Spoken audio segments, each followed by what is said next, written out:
Section 32. Vaisampayana said, dismissed with salutation by the Pandavas, Sanjaya set out for Hastinapura, having executed all the commands of the illustrious Dhritarashtra. Reaching Hastinapura, he quickly entered it and presented himself at the gate of the inner apartments of the palace.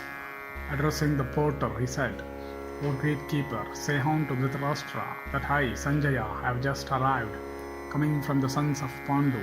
Do not delay. If the king be awake, then only shouldst thou say so, O keeper, for I like to enter, having first apprised him of my arrival.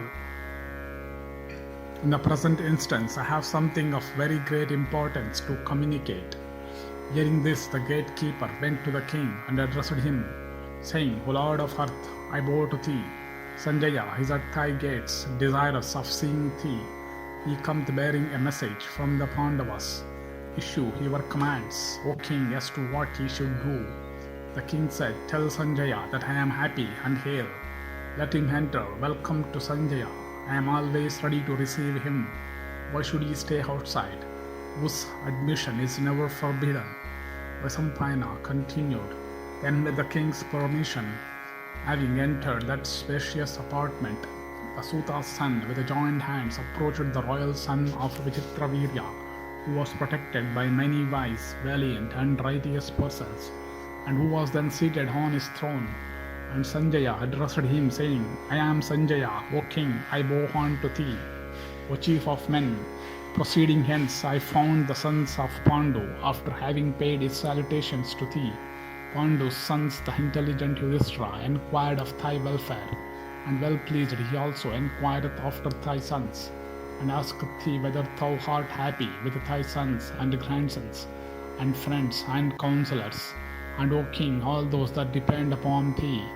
Dhritarashtra said, O child, giving my blessings to Ajatashatru, I ask thee, O Sanjaya, whether that king of the Kauravas, Pritha's son, he is well with his sons and brothers and counselors.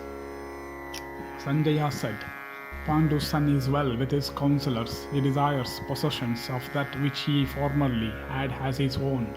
He seeketh virtue and wealth without doing anything that is censurable, possessed intelligence and vast learning, and is besides far-sighted and of excellent disposition. With that son of Pandu, abstention from injury is even superior to virtue, and virtue superior to the accumulation of wealth.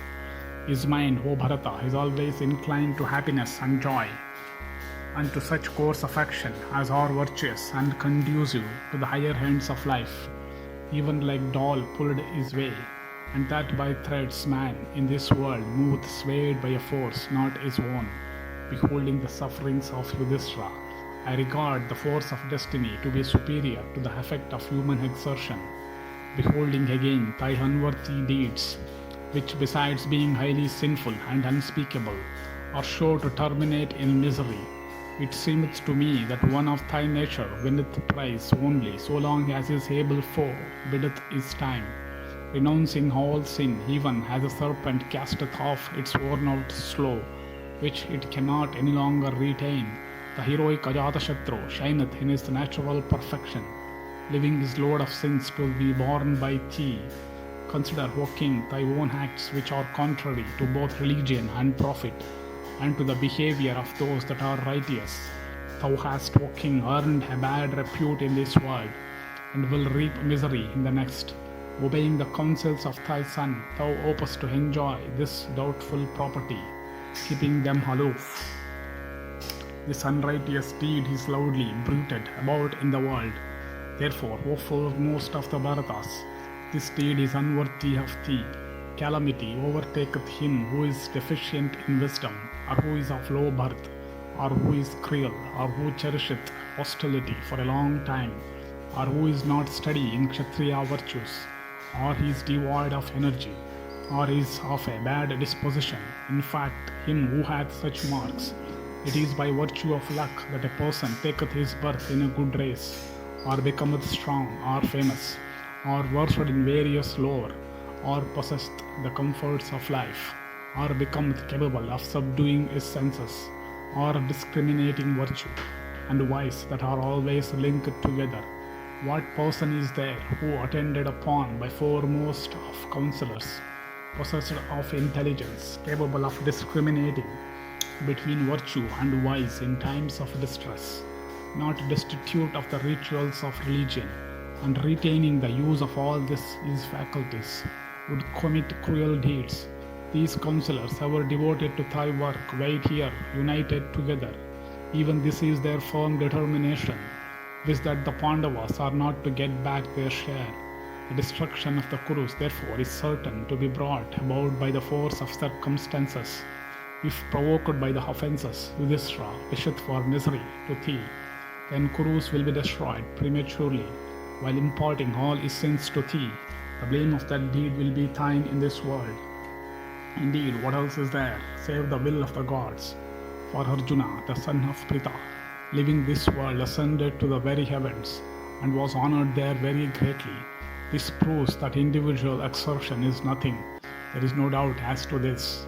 Seeing that the attributes of high birth, bravery, etc. depended for their development or otherwise on acts, and beholding also prosperity and adversity and stability and instability in persons and their possessions, King Vali, in his search after causes, having failed to discover a beginning in the chain of acts of former lives, one before another, regarded the eternal essence to be the cause of everything.